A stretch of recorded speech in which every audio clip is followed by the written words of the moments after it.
દર્શક મિત્રો, નવજીવન ન્યૂઝમાં આપનું સ્વાગત છે। આજે વાત કરવાની છે વરસાદને લઈને। ગુજરાતમાં કઈ રીતની સ્થિતિ છે। હજી પણ ગુજરાતના લોકો ભારે ગરમી, ધમધોકતા તાપ અને બફારાથી ઉકળાટ સહન અનુભવી રહ્યા છે, મહેસૂસ કરી રહ્યા છે। જે પરિસ્થિતિ નિર્માણ પામી છે ત્યારે ક્યારે મેઘરાજા ધમાકેદાર એન્ટ્રી મારવાના છે તેને લઈને પણ લોકોના મનમાં અનેક ચર્ચાઓ ચાલી રહી છે। ત્યારે હવામાન વિભાગની આગાહી મુજબ 14 થી 16 જૂનની આસપાસ સૌરાષ્ટ્ર અને દક્ષિણ ગુજરાતમાં સારો એવો વરસાદ પડી શકે છે। ત્યારે આપણે વિન્ડી મેપના માધ્યમથી સમજવું છે કે અત્યારે વરસાદી સિસ્ટમ શું કહી રહી છે, વરસાદી સિસ્ટમ કયા જિલ્લામાં સક્રિય છે અને હજી પણ ચોમાસું મોડું આવશે એવી પણ વાતો ચર્ચાઈ રહી છે। તો આજે શુક્રવારનો દિવસ છે ને શુક્રવારના દિવસે 8 વાગ્યાનો સમયથી આપણે વાત કરીએ તો અત્યારની પરિસ્થિતિ 8 વાગ્યાની જે બતાડી રહી છે તેમાં જે સૌરાષ્ટ્રના કેટલાક જિલ્લાઓ છે ત્યાં કોઈ પણ સિસ્ટમ અત્યારે સક્રિય નથી જોવા મળી રહી। પછી આ ન માત્ર સૌરાષ્ટ્ર પરંતુ આપ ઉપર તરફ જોશો તો ઉત્તર ગુજરાતમાં પણ પાટણ જિલ્લો હોય, બનાસકાંઠો જિલ્લો હોય, પછી અરવલ્લી છે, સાબરકાંઠા છે, ત્યાં પણ સૂકુભટ જેવી સ્થિતિ છે। મધ્ય ગુજરાતની વાત કરી લઈએ તો અમદાવાદ છે, ગાંધીનગર છે, આ જિલ્લાઓ છે ત્યાં પણ હજી કોઈ વરસાદી સિસ્ટમ સક્રિય નથી। પરંતુ ચિંતા કરવાનો વિષય છે દક્ષિણ ગુજરાત માટે। દક્ષિણ ગુજરાતમાં ચોમાસાની એન્ટ્રી એટલે કે વરસાદની એન્ટ્રી થઈ શકે છે।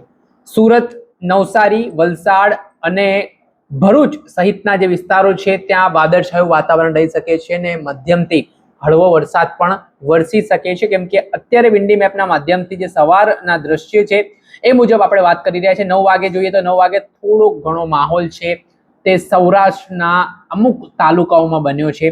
ત્યાર પછી 10 વાગે જોઈ લઈએ, 11 વાગે 10 વાગે જોઈએ તો 10 વાગે પોરબંદર બાજુ સિસ્ટમ સક્રિય થઈ, માધવપુરા, વેરાવળ જે ગીર સોમનાથ જિલ્લો છે, કોડીનાર ત્યાં સિસ્ટમ સક્રિય થઈ। ત્યારબાદ 11 વાગે સિસ્ટમ વધુ સક્રિય થઈ પોરબંદર બાજુના વિસ્તારોમાં ને અહીંયા નીચે જોઈએ તો સુરતથી થોડું ખસીને સિસ્ટમ નવસારી બાજુ, વાપી, વલસાડમાં પણ થોડી ઘણી સક્રિય છે। પછી બપોરે 12 વાગે જોઈએ તો અહીંયા ચિત્ર બદલાઈ રહ્યો છે, નવસારીમાં સિસ્ટમ સક્રિય વધુ બની રહી છે। 1 વાગે સ્થિતિ પ્રમાણે દક્ષિણ ગુજરાતમાં સ્થિતિ યથાવત છે। સૌરાષ્ટ્રમાં જોઈએ તો વાદળી કલર આપને જે જોવા મળી રહ્યો ત્યાં સિસ્ટમ સક્રિય થઈ રહી છે, હળવો વરસાદ વરસી શકે છે। પછી 3 વાગ્યાની આસપાસ માહોલ એકદમ શાંત જોવા મળી રહ્યો છે દક્ષિણ ગુજરાતમાં પણ। ત્યાર પછી 4 વાગે સ્થિતિ જોઈએ તો આ 4 વાગે પણ સૌરાષ્ટ્રમાં થોડીક સિસ્ટમ છે સક્રિય થઈ છે। 6 વાગે માહોલ જોઈએ તો 6 વાગે અહીંયા આપ મધ્ય ગુજરાતનો જે પટ્ટો જોઈ શકો છો, અમદાવાદમાં કદાચ વાતાવરણમાં પલટો આવી શકે છે 6 વાગ્યાની આસપાસ। સુરેન્દ્રનગર જે સૌરાષ્ટ્રનો ભાગ છે, ધોલેરા જે મધ્ય ગુજરાતનો ભાગ છે ત્યાં પણ વરસાદ વરસી શકે છે।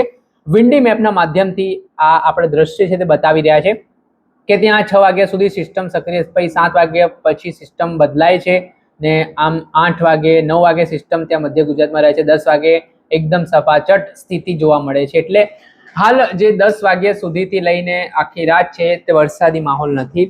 આમ ઓવરઓલ આપણે 12 તારીખની જે વાત કરી છે ને એક કલાક વિશે આપને માહિતી આપી છે કે આ કલાકોમાં શું સ્થિતિ, ક્યાંના ચિત્ર છે તે બદલાઈ રહ્યા છે, ક્યાં સિસ્ટમ સક્રિય છે અને ક્યાં એકદમ સિસ્ટમ છે તે શાંત પડી રહી છે।